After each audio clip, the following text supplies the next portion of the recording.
I was really curious as to how much she knew musically. I am a musician. I don't sample, you know. It's not Memorex. I go on stage and my microphone is on. Did you know Michael Jackson once said Beyoncé takes lessons, she ain't that good?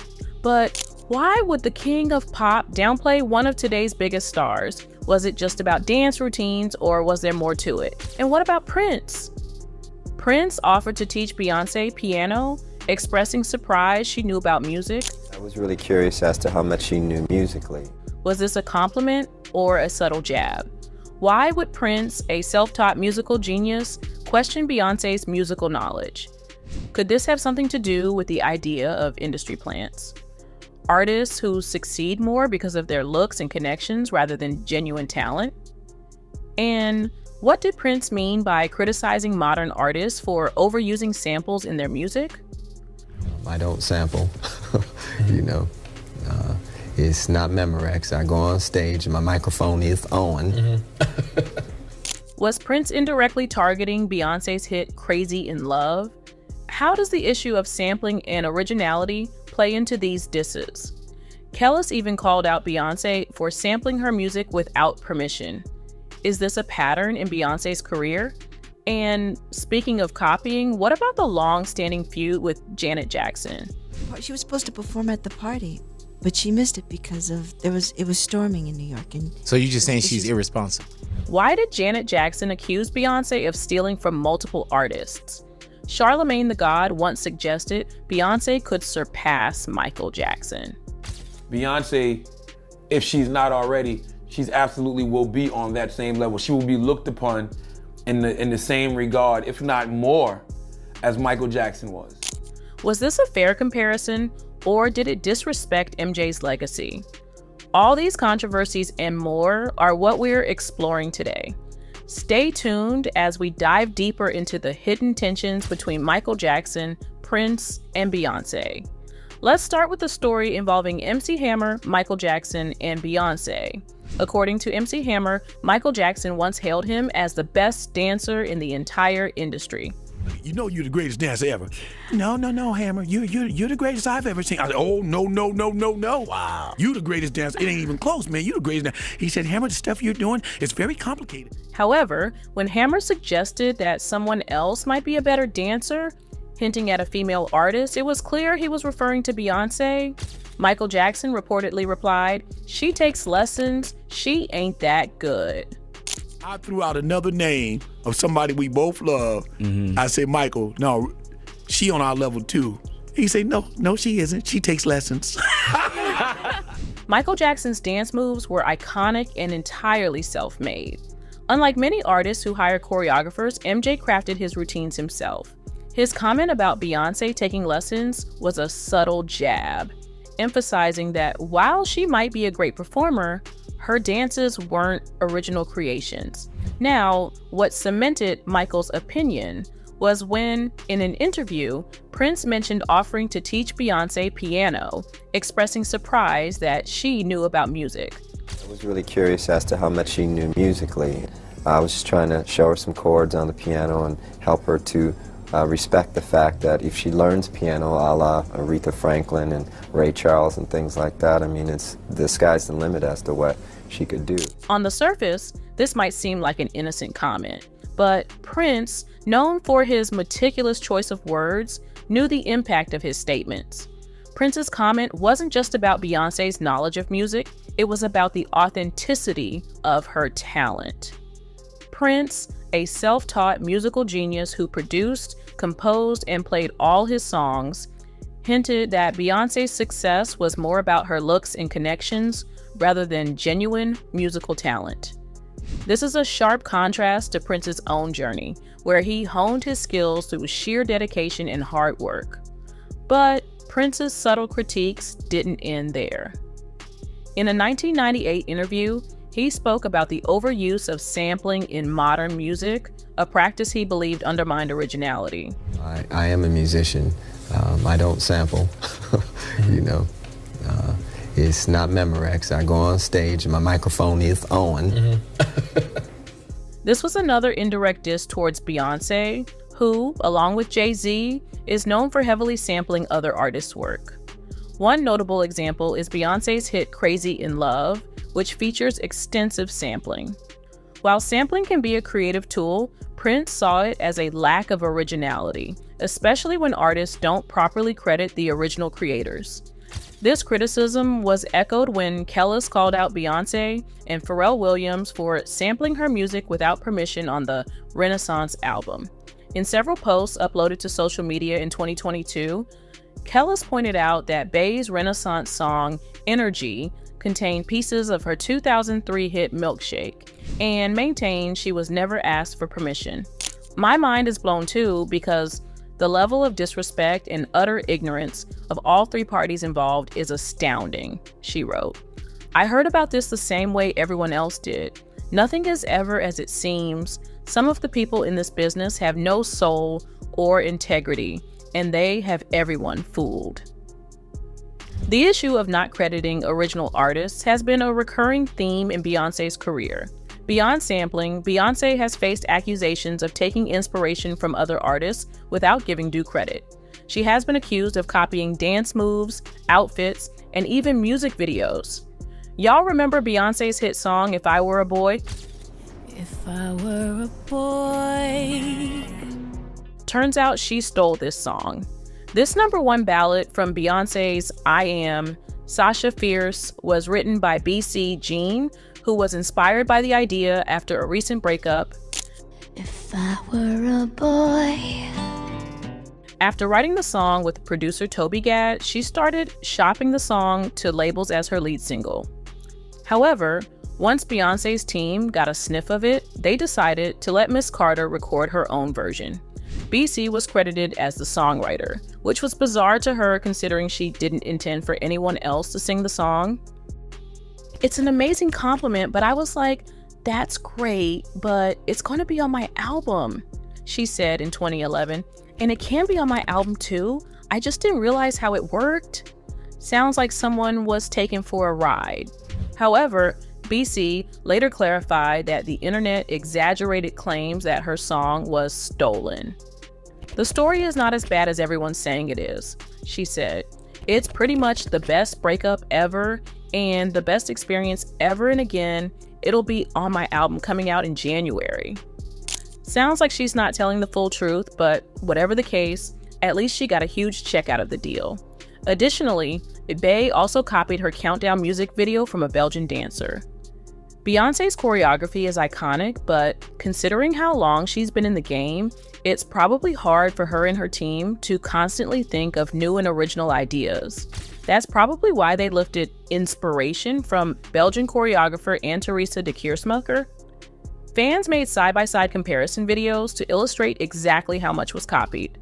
Beyoncé later admitted that the video was meant to be an homage.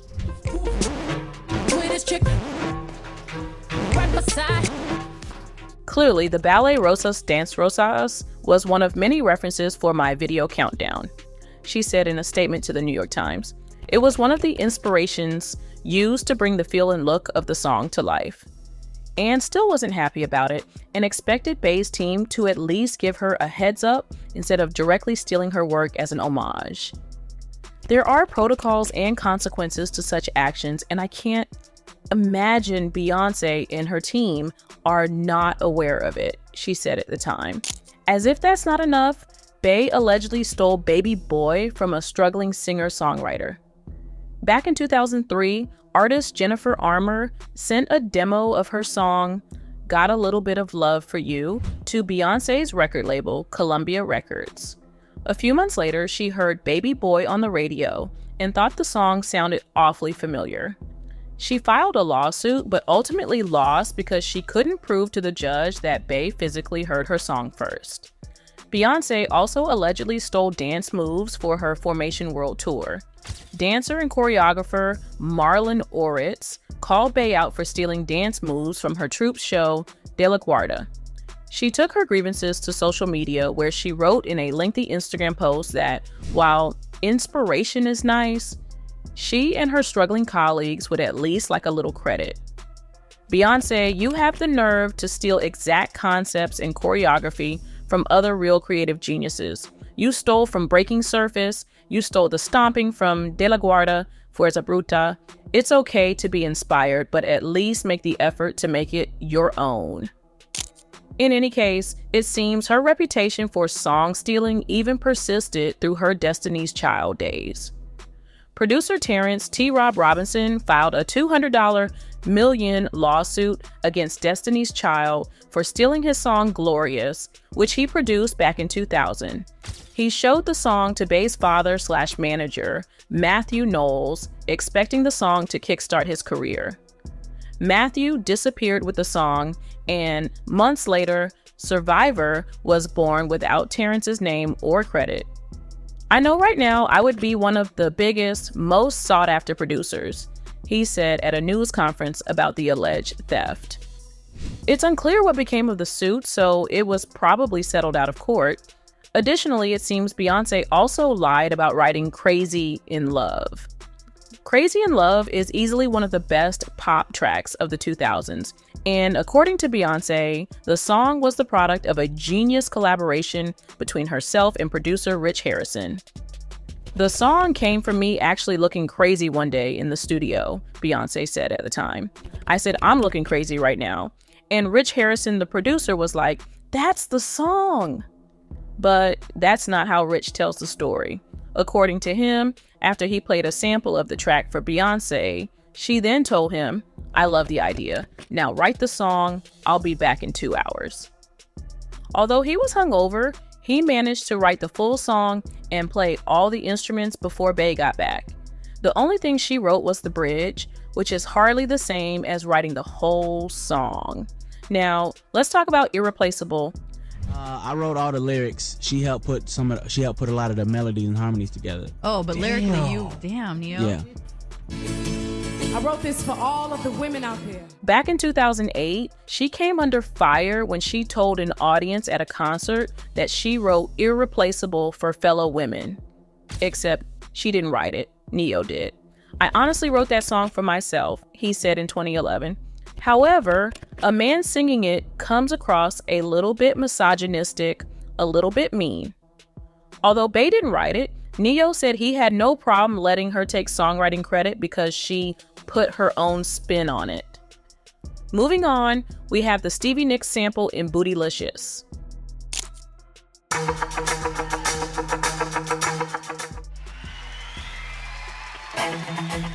That famous guitar riff from Stevie Nicks' Edge of 17 was sampled heavily in this track, and according to Beyoncé, it was her idea to use it. It was 2000 and we were on our way to Japan, she said in her I Am Yours DVD, and I came across this Stevie Nicks song.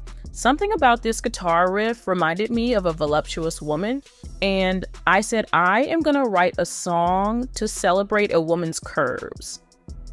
Except using the sample wasn't her idea.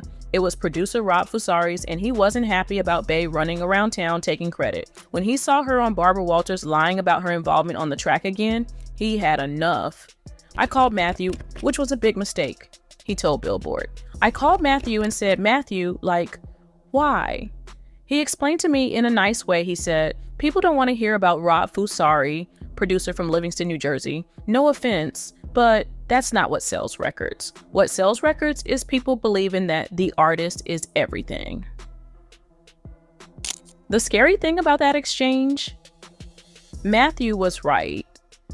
In 2018, Azalea Banks made claims that Bey tries to steal from talented women. Banks made the accusations in a couple of Instagram stories in which she criticized Mrs. Carter for lacking originality. The controversial rapper claimed Bey used stolen choreography that was originally featured in her Count Contessa music video.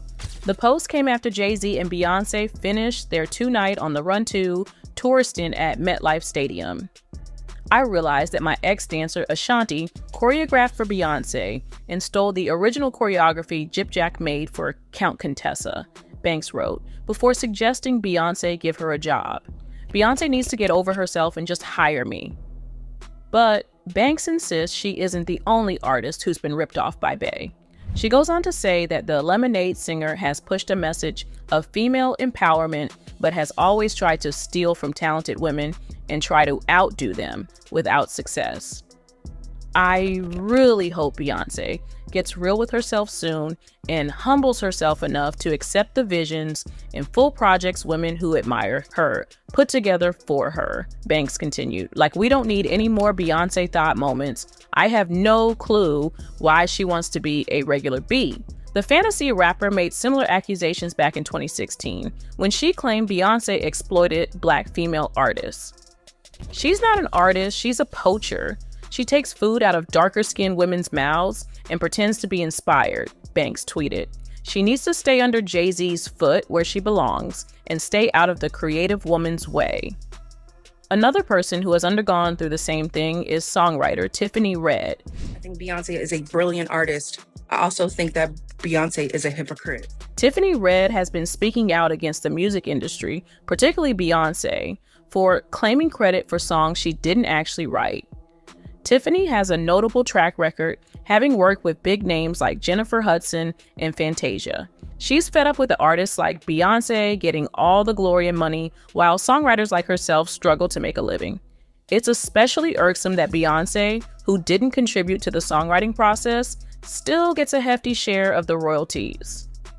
Tiffany points out that Beyoncé has been able to get away with this because she makes songwriters sign contracts that prevent them from speaking out against her unfair practices. But Tiffany has reached her breaking point and is now raising her voice against it. She emphasizes that Beyoncé isn't the only one guilty of this, but she's among the worst offenders. Even when Jay-Z publicly criticized the Grammys for not awarding Beyoncé Album of the Year, Tiffany didn't hold back. She basically said, maybe Beyoncé will win the Grammy for Album of the Year when she starts paying songwriters and stops taking publishing from them. I hear it's around 15 to 30%. By the way, Grammys don't pay the bills, pay songwriters, Beyoncé, Jay-Z, Parkwood, and Roc Nation. Additionally, in a lengthy video posted online, Red criticized a number of artists for taking songwriting credit where she claims it wasn't deserved. The Grammy-winning songwriter criticized the likes of Zendaya, Tamar Braxton, and Sevyn Streeter for taking a percentage of publishing on songs they didn't write or produce. Red then took aim at Beyoncé for similar practices. The reason I called out Beyoncé is because Beyoncé is the Michael Jackson of our generation, she said. I talked to somebody yesterday who's the manager of somebody who's a writer and producer on Renaissance. The record is one of y'all faves. The song was written 6 years before it got to Beyoncé. She got 25% of the song.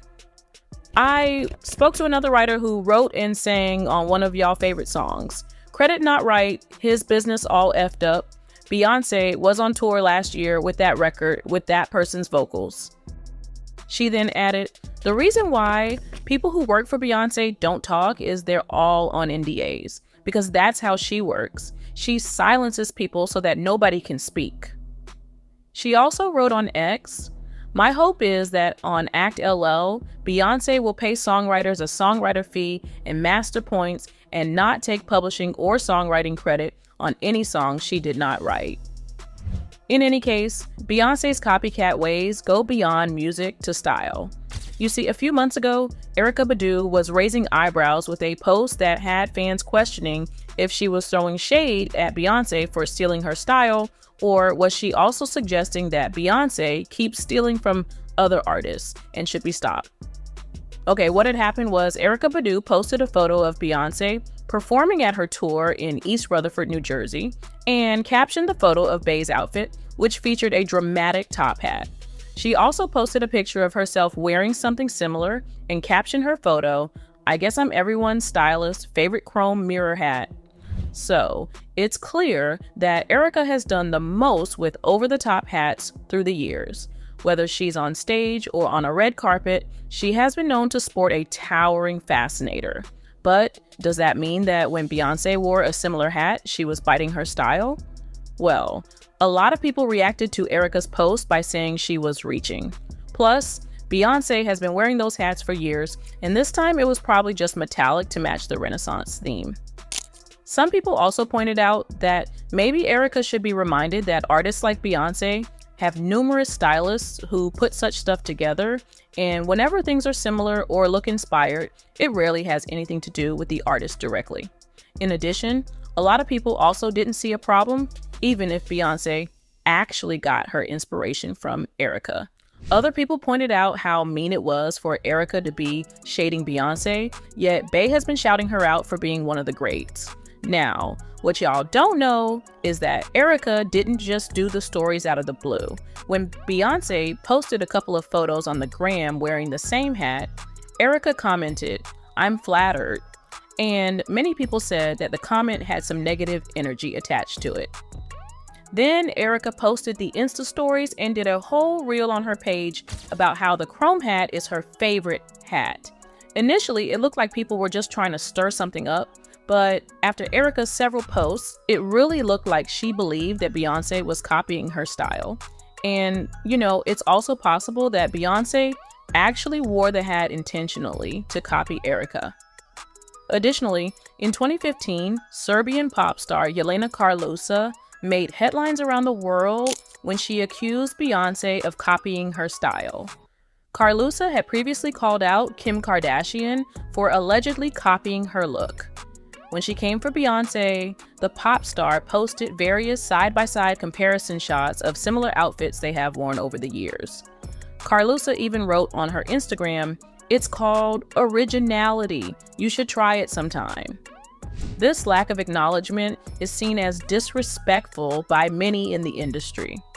Janet Jackson, for instance, has had a long-standing feud with Beyoncé over this issue. Janet Jackson might be America's sweetheart, but when it comes to seemingly calling Beyoncé out, she spared no expense. She was supposed to perform at the party, but she missed it because it was storming in New York. And so you're just saying she's irresponsible? Janet's revelations were met with mixed reactions. Tina Knowles, Beyoncé's mother, responded to these claims, defending her daughter's creativity. However, the controversy remains. For industry veterans like Michael Jackson and Prince, who prided themselves on originality and authenticity, such actions were likely seen as shortcuts to success. The debate over Beyoncé's place in music history took another turn when Charlemagne the God suggested that she could surpass Michael Jackson one day. Beyoncé, if she's not already, she's absolutely will be on that same level. She will be looked upon in the same regard, if not more, as Michael Jackson was. This statement was seen as highly disrespectful by many MJ fans who felt that Michael's life and career were cut short, making such comparisons unfair. It's important to consider that MJ's impact during the era of social media would have been even more massive. Chance the Rapper also weighed in on the debate. While speaking to college graduates at Dillard University, he gave a bit of a hot take after saying that the former Destiny's Child member's performance at Coachella was better than any Michael Jordan performance ever. Beyoncé's performance was better than any performance Michael Jackson ever did, he said. That woman, better than Mike. Black woman, better than Mike. I said it. I understand that's upsetting to a few people here, probably. We have to erase the fear and stigma behind eclipsing our heroes. He later continued. Beyoncé, in real time, in one fell swoop, she eclipsed every Grammy performance, every Super Bowl halftime show, every talent show. Literally, any performance from the beginning of time, in contrast, became outdated and obsolete. This was Coachella. In any case, Michael Jackson and Prince were not just entertainers, but pioneers who pushed the boundaries of music and performance. Their subtle disses towards Beyoncé reflect their high standards and the pressures of maintaining artistic integrity in a rapidly evolving industry. At the same time, Beyoncé has undoubtedly cemented her place in music history. Despite the criticisms, Beyoncé has continued to rise, becoming a powerhouse in the music industry. However, the stories of Michael Jackson and Prince offer a fascinating perspective on the ever-evolving landscape of music and the constant quest for authenticity. Anyway, that's it for this video, folks. Bye.